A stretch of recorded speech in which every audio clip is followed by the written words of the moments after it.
Баткен облустук бириккен ооруканасында кыргыз-тажик чек арасындагы куралдуу кагылышууда жараат алган аскер кызматкерлеринен президенттин Баткен облусундагы өкүлү Абдыкерим Алимбеков кабар алды. Аскер кызматкерлерине өлкө башчысынын саламын жеткирип, оор кырдаалда мамлекеттин бүтүндүгү үчүн мекенчегинде туруп, өмүрүн тобокелге салып кызмат өтөп жаткандыгы үчүн аларга ыраазычылык билдирди. Жакшы элесиңби, өзүң жакшы сезип атасыңбы? Жакшыбы? Ошол менен бирге көк ташта чек-аранын чекесинде туруш бул өзүнчө бир чоң баатырчылык, чоң сыймык. Түшүндүңбү? Ошол үчүн давай жакшы болуп кет, биз тараптан дагы жардамдар берилет сөзсүз түрдө. Учурда Баткен облустук бириккен ооруканасында кыргыз-тажик чек арасындагы куралдуу кагылышуудан жабыр тарткан аскер кызматкерлеринин саны 14 жеткен. Акал ачандардын айтымдарында алардын бирөөнүн көзүнө операция жасалган менен, бирок жетиштүү жабдыктардын тартыштыгынан улам Бишкек шаарына жиберүү каралууда. Ал эми калгандарынын абалы бүгүнкү күнгө карата орто туруктуу деп бааланууда. Негизинен бүгүнкү күндө 13 бейтап биздин ооруканада, областтык биргелешкен ооруканасында дарыланууда. Алардын бардыгынын абалы орто абалда.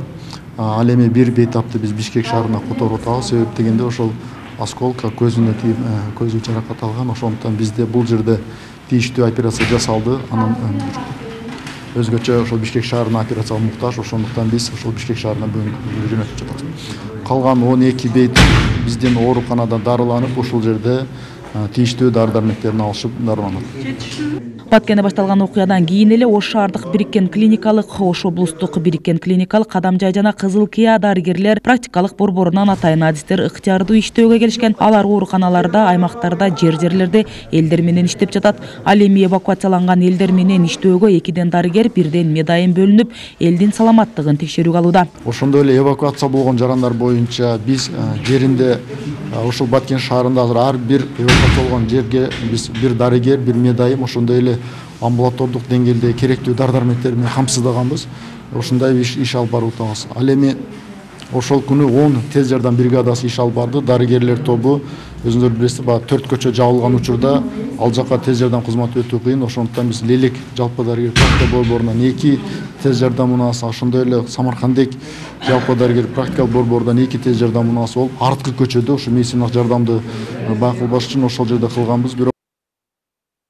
Коопсуз жайларга эвакуацияланган жарандарга эппет кырдаалды сактоо боюнча да атайын түшүндүрүү иштери жүргүзүлүп жатат. Бул боюнча тиешелүү кызматтар иш алып барууда. Ал эми санэппит кызматы ковид илдетин алдын алуу жана сактык чараларын көрүү менен катар тамак аш коопсуздугундагы көзөмөлдөп турат.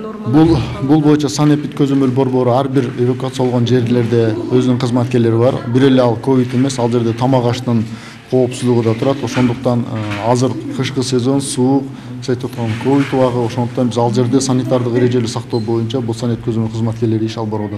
Баткендеги чек арадагы кырдаалдан улам 11 миңден ашуун тургун эвакуацияланган. Атайын түзүлгөн штабтан берген маалымат боюнча көчүрүлгөн жарандардын 11.410-у коопсуз жайларга жайгаштырылса, 642 адам убактылуу түзүлгөн пункттарда, башкача айтканда мектеп, бала бакчаларда жашап жатышат. Азыр биздин эң негизги тапшырмабыз болуп жатат.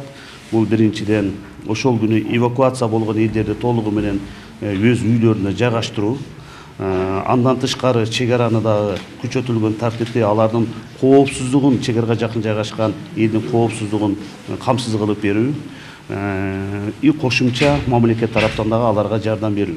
Айтса, Кыргыз Республикасынын улуттук коопсуздук мамлекеттик комитетинин чек ара кызматынын маалыматы боюнча саат 10:30га карата Кыргыз-Тажик мамлекеттик чек ара аймагындагы кырдаал туруктуу деп мүнөздөлгөндүгүн маалымдайт.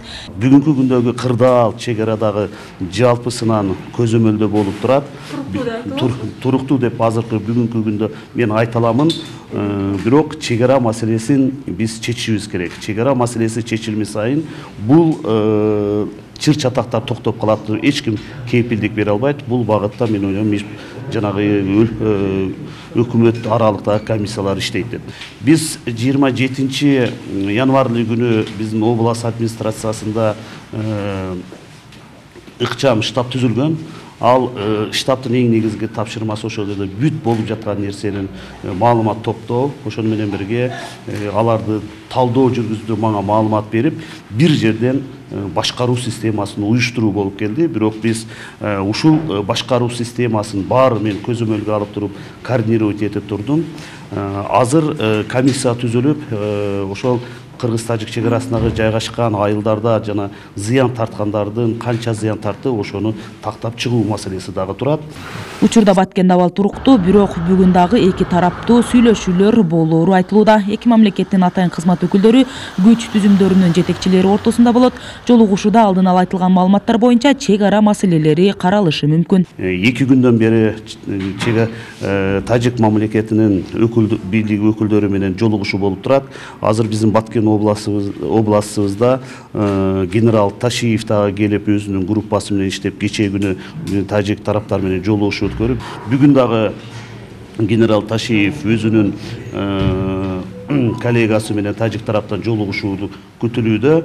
Ошол жерде дагы чек ара боюнча дагы бир канча маселелер каралат. Кечээ 28 январда болгон эки тараптын делегацияларынын жолугушуусунун жыйынтыгы менен бүгүн Кыргызстан менен Тажикстандын биргелешкен комиссиясы жумуш алып барышы пландаштырылган. Кыргыз тарап чек арага алып келген кошумча күч жана каражаттарын мурдагы жайгашкан жайына алып кетишти. Чек ара тарамдары штаттык режимде кызмат өтүп жатышат. Жаңыл Турдо Маматова, Эдил Алиев, ЛТР, Баткен облусу.